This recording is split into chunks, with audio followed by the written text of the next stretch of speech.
calling someone at 2 in the morning and wanting to like hook up. Oh, yeah, He yeah. goes, do I wanna know Yeah, I remember that. if you feel this way?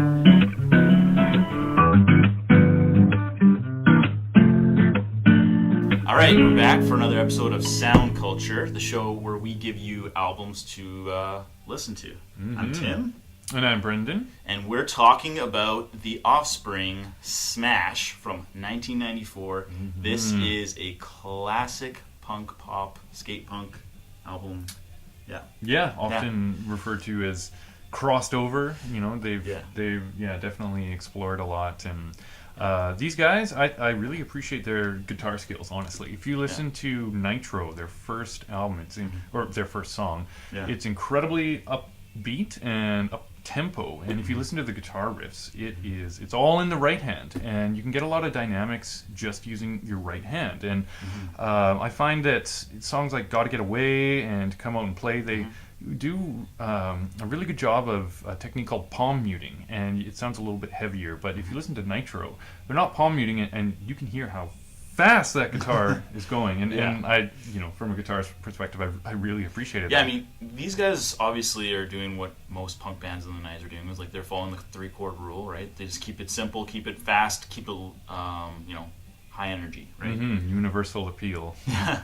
So the reason I think why the Offspring kind of represent this style of music so well, and while you have bands like Blink-182 and Green Day all doing a great job of bringing that revival back at the time, the Offspring were just really fun without being okay. So Green Day and Blink-182 were very silly in a lot of ways. Like they were very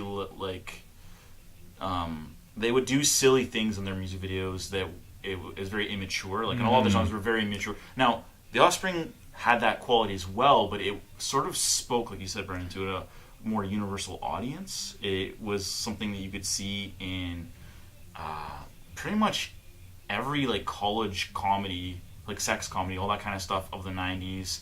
And every it seemed like almost every other video game had an Offspring song in it. Like all of the Tony Hawk games, all of the Crazy Taxi games, they were just everywhere. Yeah, absolutely. And I think that they did a couple different things that I don't know, I thought was fairly badass. Good example is "Come Out and Play." They have a really cool, clean guitar section, and it uses a slightly different, less known scale called the harmonic minor scale. And I don't know, I thought it was really tasteful to put that sort of stuff in, and that's what I mean by going back to what I said earlier, kind of crossed over. They melded a couple different styles, and that was something that made me remember them. And I really like that. We were also talking about some classic 90s bands before we started this video, and we talked about the Red Hot Chili Peppers and Nirvana, and I actually commented how I didn't care for those bands as much when I was a kid, around the time that the Offspring were popular. The song "Come Out and Play" is very much influenced by Nirvana, but I think it's a way better song, and I don't know if it's because of the stylistic choices like you were describing. Like they were making some very specific choices about how they paced the song, whereas Nirvana's "Smells Like Teenage Spirit," I think that's the song that inspired this song, is very it's like lyrical heavy and very terse. It's a lot to chew on, whereas "Come On and Play" is very, very tonally specific in terms of what it's saying, right? Yeah, absolutely. And I think they did a good job of, some different techniques. Even "Come Out and Play" at the very beginning, if you recall the little drum intro. Something like that I didn't hear before. Yeah. And "Self-Esteem" too. They have some really nice dynamics in that song where during the verses it's just the bass playing by itself, and then palm muted guitar comes in afterwards, and it just kind of, it's like a big crescendo, and I really like that too. Yeah.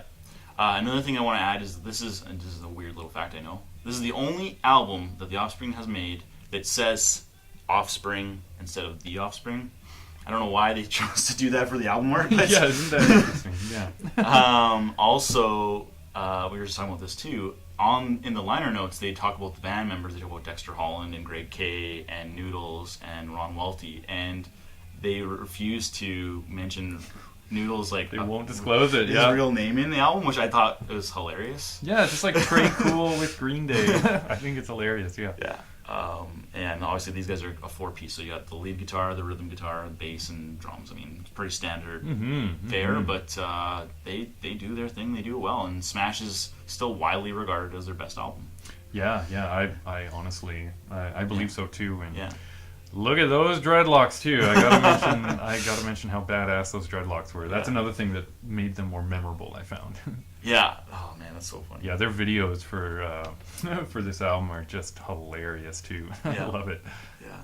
So I don't know. I think that covers it quite well.